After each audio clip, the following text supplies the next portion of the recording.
நடிகை ஸ்ரீதேவி தமிழ்நாட்டில் பிறந்து தமிழ்நாட்டு திரைப்படங்களில் நடித்து பேரும் புகழும் பெற்று வட இந்தியாவுக்கு போய் அங்கேயும் மிகச்சிறந்த நடிகை அப்படிங்கிற பேர் புகழ் அதோட நம்ம தமிழ்நாட்டு கலாச்சாரத்தை என்றைக்குமே மறக்காமல் சாரீஸில் தான் வருவாங்க.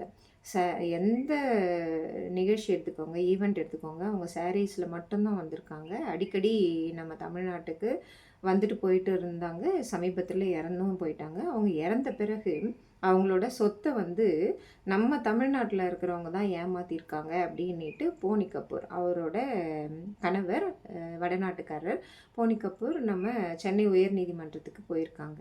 இதில் நம்ம தெரிஞ்சுக்க வேண்டியது என்ன தெரியுங்களா? அவங்க ஸ்ரீதேவி நமக்கு கொடுத்துட்டு போயிருக்கிறது பெருமையை, நம்ம சிறுமையை தான் அவங்களுக்கு கொடுத்துருக்கோம்.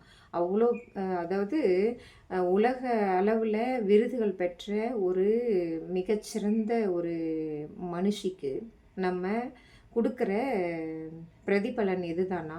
தமிழர் வந்தாரை வாழ வைக்கும் தமிழர் அப்படின்னு சொல்லிட்டு நம்ம சொல்லிகிட்டு இருக்கோம்.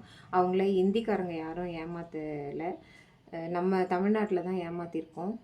அவங்களுக்கு தமிழ்நாட்டு கலாச்சாரத்தின்படி ஒழுக்கத்துடன் ஒரு திரைப்பட நடிகைங்கிறத மீறி அவங்க ஒரு நல்ல தாயாகவும் இருந்திருக்காங்க. மாமன்ற திரைப்படம் பாருங்கள், அதில் அவங்க அவ்வளோ சிறந்த நடிப்பை வெளிப்படுத்தியிருப்பாங்க. உண்மையிலேயே அவங்க பிள்ளைகளுக்கு சிறந்த தாயாக தான் இருந்திருக்காங்க. அந்த திரைப்படத்தை பார்த்தாலாவது இந்த சொத்தை அபகரிக்கணும் அப்படின்னு நினைக்கிற இந்த ஒழுக்கமின்மை போயிட்டு நம்ம தமிழர் பண்பாடான வந்தாரை வாழ வைக்கும் தமிழகம், நம்ம ஊரில் பிறந்த ஒரு நடிகைக்கு இவ்வளவு பெரிய இழுக்கை நம்மெல்லாம் ஏற்படுத்தக்கூடாது அப்படின்னு சொல்லிட்டு நான் கேட்டுக்கிட்டு தமிழர் பண்பாடை வட இந்தியா வரைக்கும் வாழ வைங்க அப்படின்னு சொல்லிட்டு கேட்டுக்கிறேன். தேங்க்யூ.